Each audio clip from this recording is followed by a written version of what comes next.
Recebemos mais 2 irmãos, Maria Teresa, nome da mãe do meu pai, a quem ele adorava, e Celso Antônio, porque ele queria que o nome de Rui fosse Rui Antônio, mas pelas dificuldades da comunicação, minha mãe registrou como Rui Frazão Soares.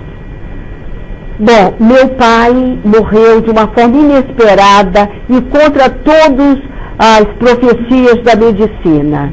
Ele fez um exame rigoroso, porque ele foi avalista na compra de um apartamento para o irmão dele, tio Odilon Soares, que foi eleito deputado federal e veio para o Rio. Era, como todos os Soares, um messiânico, um idealista, e formado em medicina aqui no Rio, voltou para o Maranhão e o trabalho dele era dedicado a sustentar e a ampliar a Liga Maranhense contra a Tuberculose.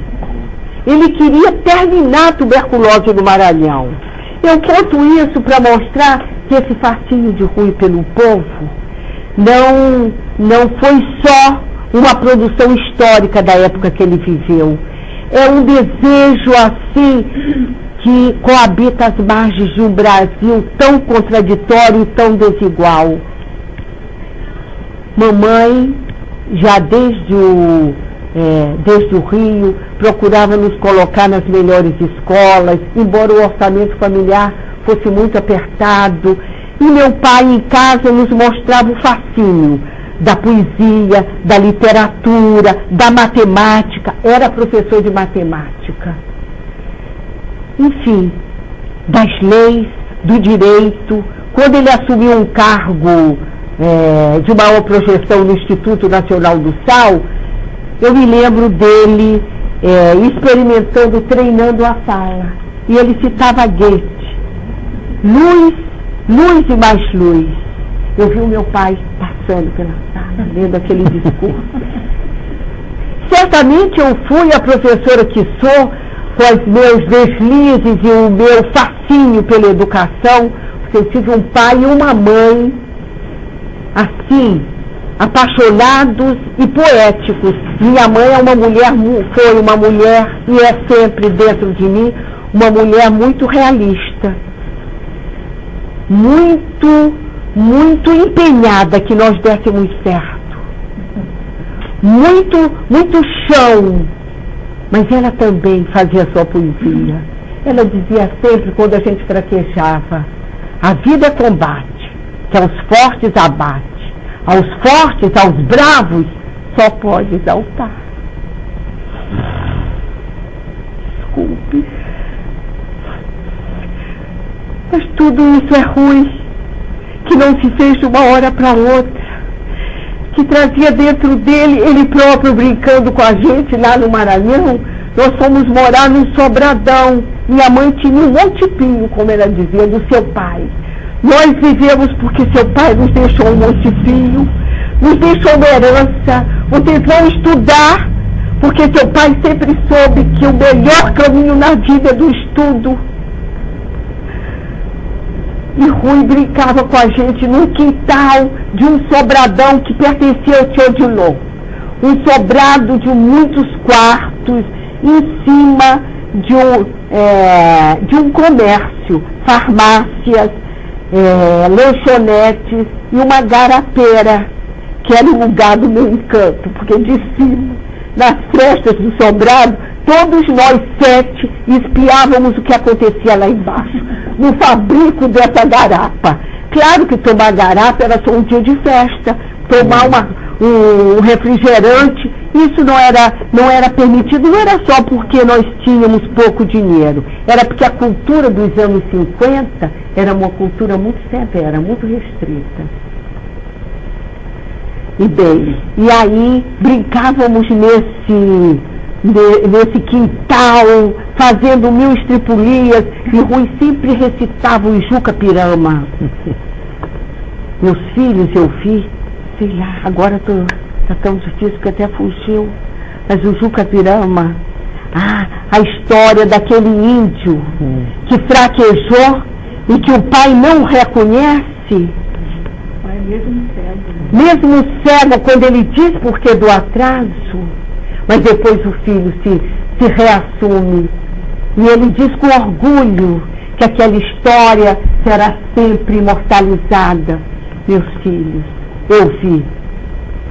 Enfim, fui a esse cantador, e uma vez, mamãe, durante o dia, é interessante isso, ela tinha uma fabriqueta de doce, o multipinho era pequeno, ela controlava numa gaveta que nós dizemos que era a gaveta de ouro. Ali tinham as joias que meu pai deu quando ela noivou, quando ela casou, quando ela teve o primeiro filho. Gente pobre, mas assim era meu pai. Tinha 2 camisas, mas não era uma camisa comprada de qualquer jeito, não. Sempre foi o mais pobre da família. Mas lá, no dia do noivado, ele deu um presente para minha mãe, uma joia de prata com coração e filigrana. Depois, quando nasceu Ademar, ele deu uma outra joia. E nós estávamos sempre, quando mamãe dava a volta naquela gaveta, nós 7 atrás. Mãe, mostra para nós. Mãe, mostra. Não posso! Vocês não me assustam. Tem que ver se esse dinheiro dá até o fim do mês. E nós estávamos assim, pirulitando para saber informação e para ouvir histórias. Mas mamãe via sempre, quando ela contava o dinheirinho, ela não pedia para nenhum tio, nem de um lado e nem do outro, que eram famílias ricas. Os Soares, por essas ingerências políticas, enfim, por esse amor, um certo status intelectual, e os Frazão, pelos seus empreendimentos industriais, comerciais. O Cunha Santos era de irmão de mamãe. O moinho fluminense do trigo, o moinho maranhense de trigo, do outro irmão, Voltaire. Mas veja lá, pelo nome você já vai vendo. Enéas, esse do Cunha Santos. Enéas, então acho que era o único Enéas.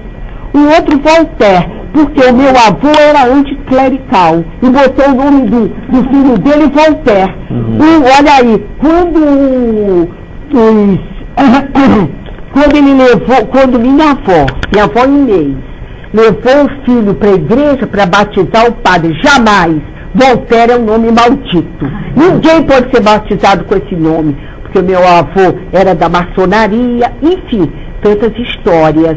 Quando da balaiada, outra história que eu recomendo que o Brasil e os pedagogos conheçam, também o que movia os balaios não era só a questão econômico-financeira. Havia sim a questão aristocrática e republicana que se movia, mas havia também a honra de muitos dos revolucionários, de um deles que teve a filha ameaçada de um estupro por alguém da elite que representava o poder instituído.